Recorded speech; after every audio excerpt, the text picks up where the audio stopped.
Olá, irmãos e irmãs em armas, sejam bem-vindos a Hélio Foros Clã TV e hoje falaremos sobre RPG de mesa.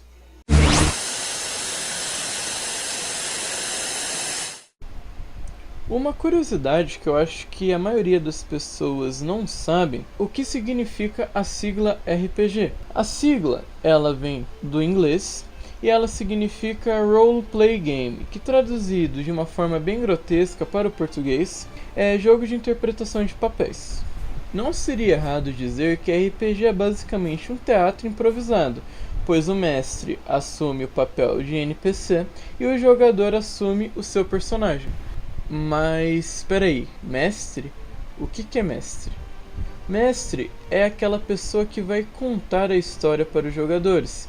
É ele que vai apresentar o mundo onde eles estão e é ele que vai conduzir a história e os personagens que estão dentro daquele mundo. E essa é a grande diferença entre o RPG de hoje e o RPG raiz, pois o RPG de antigamente não possui nenhum limitador de ação via programação. O único limite é realmente a imaginação dos jogadores. Mas eu vou melhorar um pouquinho essa resposta com um exemplo. Vamos pegar Skyrim como exemplo. Quando começamos, nós precisamos escolher a raça e os traços do nosso personagem. Então acontece um ataque em Helgen e nós entramos dentro de uma fortaleza e temos alguns combates. E esses combates eles vão nos servir de tutorial. Porém, os combates que acontecem em Skyrim, eles são limitados pela programação do jogo. No RPG de mesa, nós temos o mestre e o jogador. Em um combate, o mestre ele vai controlar os inimigos e o jogador o seu personagem. Diferente de algo pré-programado, o jogador pode encerrar o combate de maneiras infinitas. Ele pode conversar com o inimigo e fazer ele desistir do combate. Ele pode enfrentar o inimigo em uma luta física e derrotá-lo. São possibilidades praticamente infinitas. E é isso que faz a mágica do RPG acontecer. Mas calma, RPG não é terra de ninguém. Dentro do RPG nós temos os sistemas. O sistema ele funciona como um grupo de regras imparciais que estão reunidas em um jogo. Dungeons and Dragons, por exemplo, ele é um sistema.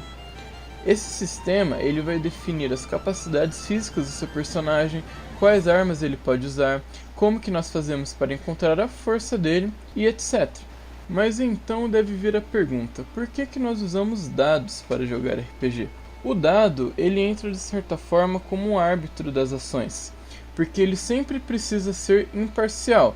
E é o dado que vai nos dizer se o jogador conseguiu ou não realizar uma certa ação baseada nos atributos. Funciona de maneira bem simples. Você tem um número de desafio. Role um dado e some todos os seus bônus. Então, o resultado ele deve ser maior ou igual a este número de desafio. Se você conseguir isso, parabéns, você passou no teste.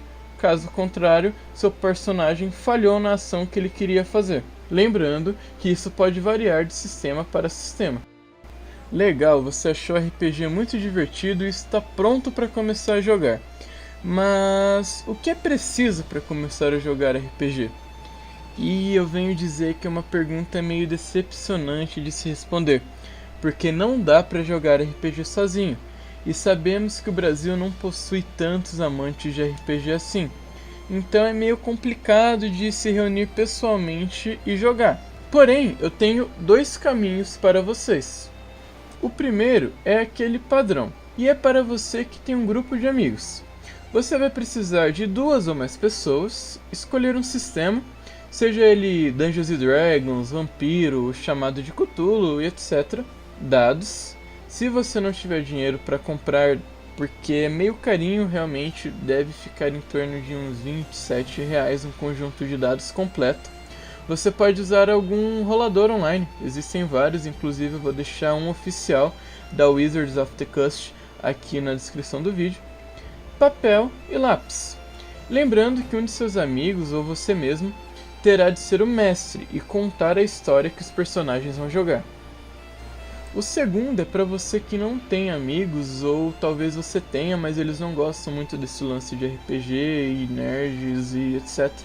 É um pouquinho mais complicado, mas você vai precisar entrar no Facebook e procurar algum grupo de RPG e faça um post procurando por alguém que faça suas partidas de RPG via Roll20 ou até mesmo Skype e comenta lá que você é iniciante e tudo mais.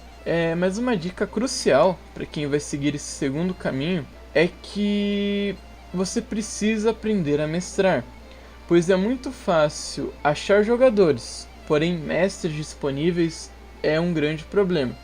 E não se preocupe em ficar nervoso ou errar, porque a prática vai vir com o tempo. Então não tenha medo, aprenda as regras e mestre. Mestrar é sensacional.